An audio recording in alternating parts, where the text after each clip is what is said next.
시청자 여러분 안녕하십니까? VOA 뉴스투데이 시작합니다. 미국과 일본 등 4개국 협의체인 쿼드가 화상으로 정상회담을 개최했습니다.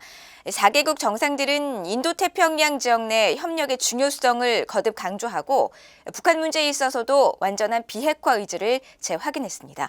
첫 소식 함지하 기자가 보도합니다. 미국과 일본, 인도, 호주 정상들은 12일 화상으로 개최된 쿼드 정상회담에서 인도-태평양 지역에서의 평화와 안보를 지키고 신종 코로나 바이러스 등의 대응을 위한 4개 나라 협력을 강조했습니다. 쿼드 출범 이후 처음으로 정상급으로 개최된 이날 회담에서 주최국인 미국의 바이든 대통령은 자유롭고 개방된 인도-태평양이 우리의 미래와 각 나라들에게 필수적이라며 4개 나라의 연합에 각별한 의미를 더했습니다. The United States is committed to working with you, our partners, and all our allies in the region to achieve stability. And this is a group of particularly important because it's dedicated to the practical solutions and concrete results. 특히 쿼드는 인도-태평양 지역의 협력을 위한 중요한 장이 될 것이라면서 쿼드의 앞날을 낙관적으로 전망했습니다. 이날 정상들은 남중국해 등에서의 항행의 자유와 미얀마 사태 등 역내 다양한 현안들과 더불어 북한 문제를 주요 사안으로 다뤘습니다. 정상회담이 끝난 뒤 발표된 쿼드 공동성명에서 이날 정상들은 우리는 유엔 안보리 결의에 따른 북한의 완전한 비핵화에 대한 우리의 의지를 재확인하고 일본인 납북자 문제의 즉각적인 해결의 필요성을 확인한다고 밝혔습니다. 제이크 설리번 백악관 국가안보 보좌관은 최근 한국, 일본과 맺은 방위비 분담금 협상과 이날 쿼드 정상회의를 필두로 미국의 외교가 본격적인 시동을 걸게 됐다고 강조했습니다. In Asia, just in the last few days, we've reached new hosting agreements for our troops and our bases with both Korea and Japan. And now we've taken the Quad to a new level. So make no mistake, today is a big day for American diplomacy. 이런 가운데 토니 블링컨 국무장관과 로이드 오스틴 국방장관은 15일부터 18일까지 일본과 한국을 차례로 방문합니다. 두 장관의 첫 해외 순방이자 국무부와 국방부 수장이 함께 움직인다는 점에서 인도-태평양 지역에 대한 미국의 관심도가 매우 높다는 평가가 나오고 있습니다. 성김 국무부 동아태 차관보 대행은 이번 방한과 관련해 12일 가진 전화 브리핑에서 북한의 비핵화를 포함해 다양한 국제 현안들을 논의할 것이라고 밝혔습니다. VOA 뉴스 함지하입니다. 미국의 동맹인 일본, 한국과의 협력은 바이든 행정부의 대북 정책 검토의 핵심 요소라고 국무부가 밝혔습니다. 네드 프라이스 국무부 대변인은 12일 정리 브리핑에서 토니 블링컨 국무장관과 로이드 오스틴 국방장관의 방일 방안을 통한 각국과의 외교 국방장관 회담이 미국의 대북 정책을 마무리하는 계기가 될 것이냐는 VOA 질문에 이번 순방에서 대북 정책과 관련한 공식 발표가 있을 것으로 보지는 않는다면서 이같이 말했습니다.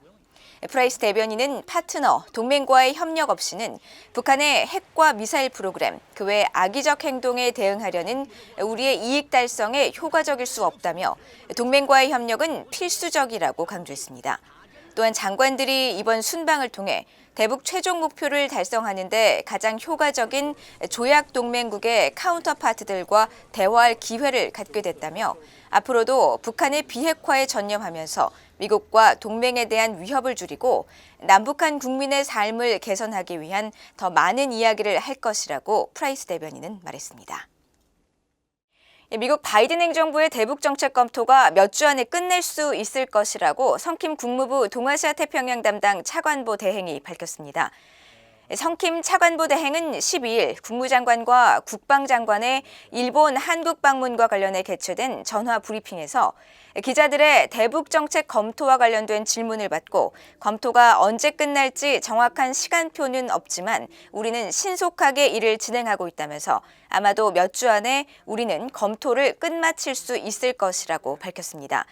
김 차관보 대행은 이어 이번 검토 작업에는 한국과 일본도 어느 정도 역할을 하고 있다고 강조하고 특히 전반적인 검토 작업 동안 일본과 한국의 동료들과 긴밀히 연락을 취했다면서 이는 미국 대북 정책의 모든 중요한 면을 검토하는 과정에서 그들의 의견이 확실히 반영되기를 원했기 때문이라고 설명했습니다. 조 바이든 행정부가 대북 정책을 검토 중인 가운데 미국의 상하원 의원들이 다양한 접근 방안을 제시하고 있습니다.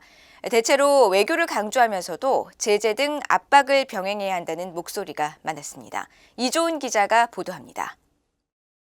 민주당의 크리스 벤 홀런 상원 의원은 최근 상원 외교위가 개최한 웬디 셔먼 국무부 부장관 지명자에 대한 인준 청문회에서 대북 제재 시행의 중요성을 강조했습니다.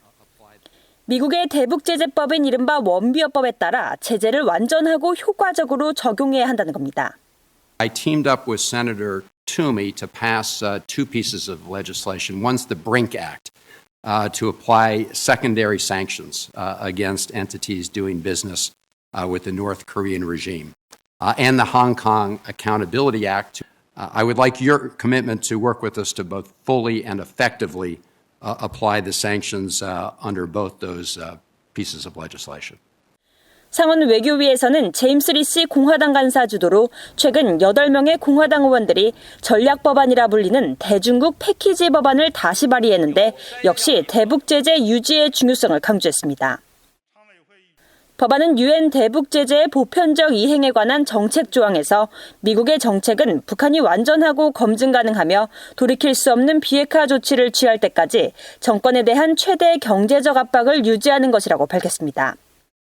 또 중국을 비롯해 모든 유엔 회원국들의 유엔 대북 제재 이행을 독려하고 유엔 안보리 결의에 따라 북한 노동자를 받아들이는 관행을 멈추며 북한 정권의 불법 해상 환적을 차단할 것 등을 압박해야 한다고 지적했습니다. 대북 압박 유지에 찬성하면서도 인도적 지원에 한해선 대북 제재 규정을 다소 수정해야 한다는 견해도 있습니다. 민주당의 에드워드 마키 상원 의원은 앤디 레빈 하원 의원과 함께 대북 인도 지원 개선 법안을 발의하며 발표한 성명에서 미국은 북한에 대한 외교적 노력을 계속해야 한다면서도 제재 정책 검토 과정에서 북한 주민들을 돕기 위한 이 법안에 담긴 조치들을 채택하기를 바란다고 말했습니다. 공화당의 영김 하원 의원은 최근 외교위 청문회에서 토니 블링컨 국무장관에게 북한 문제를 다루는 데 있어 인권 문제를 우선시해야 한다며 국무부 북한 인권특사 임명을 촉구했습니다. This position is critical for coordinating with South Korea on our dealings with North Korea and recognize the promotion of human rights issues to bring it on the front burner. And it's very essential for our national interests and to strengthen American diplomacy globally and our leadership. 군사적으로는 북한에 대한 억지 전략을 펼쳐야 한다는 목소리도 있습니다. So I think it's deterrence and containment. If we want to talk along the ways, I don't see particular harm in talking, but I think we need to really understand that when North Korea is concerned, deterrent and containment are key. 스미스 군사위원장은 북한 정권의 행동 변화를 강제할 방법이 많이 남지 않았다면서도 평양의 핵무기 사용의 위험성을 계속 경고해야 한다고 강조했습니다. VA 뉴스 이존입니다. 북한에서 인류에 대한 범죄가 계속 자행되고 있으며 이를 국제사법체계에 회부해야 한다고 유엔 인권 최고대표사무소 OHCHR이 12일 지적했습니다. 마하만의 시색으로 OHCHR 국장은 이날 스위스 제네바에서 열리고 있는 제46차 유엔 인권이사회 정기이사회에서 북한 정권의 범죄 혐의를 국제형사재판소나 특별조사위원회에 회부해야 한다고 밝혔습니다. 또 피해자들의 오랜 고통에 대해 우려한다며 이들의 정의 구현과 보상을 지원하고 향후 북한의 책임을 묻기 위해 관련 정보를 계속 수집하고 보존해야 한다고 강조했습니다. 한편 한태성 제네바 주재 북한 대사는 미국과 서방 국가들이 인권재판관 행사를 한다며 미국의 북한 인권법과 유럽연합의 세계 인권제재 체제는 주권국의 내정에 간섭하는 것이라고 주장했습니다.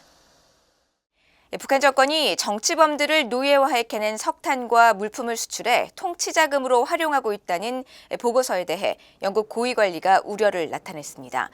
영국 외교부의 타리크 아흐마드 영국 연방 담당 국무상은 11일 북한 정권이 18호 관리소에서 해마다 800만 톤에 달하는 석탄을 생산하는 등 정치범들을 노예화하고 있다는 민간 보고서에 대한 데이빗 엘튼 상원 의원의 서면 질의에 영국은 북한 정치범 수용소 수감자들이 석탄 생산과 다른 물품 수출에 노예가 되고 있다는 보도들을 알고 있다고 밝혔습니다. 이어 영국은 북한 내 끔찍한 인권 상황에 관해 깊이 우려하고 있다며 북한 정권의 자국민에 대한 자의적 구금 등 심각하고 광범위한 인권 침해 지적을 인정하고 이를 해결할 것을 계속 촉구하고 있다고 말했습니다. 그러면서 영국이 지난 2020년 7월 세계 인권 제재 체제를 통해 북한 국가보위성 7국과 현 사회 안정성의 전신인 인민보안성 교화국을 제재 대상으로 지정한 것도 이런 이유 때문이라고 강조했습니다. 앞서 한국의 민간단체인 북한인권시민연합은 지난달 24일 발표한 북한의 피로 물든 석탄 수출, 정권을 유지하는 다단계 수익구조란 제목의 보고서에서 정치범들이 북한 정권의 자금 조달을 위한 인간 노예 자산으로 활용되고 있다며 국제사회의 철저한 조사와 대응을 촉구했습니다. 이상으로 BOA 뉴스데이를 마칩니다. 시청해주신 여러분 고맙습니다.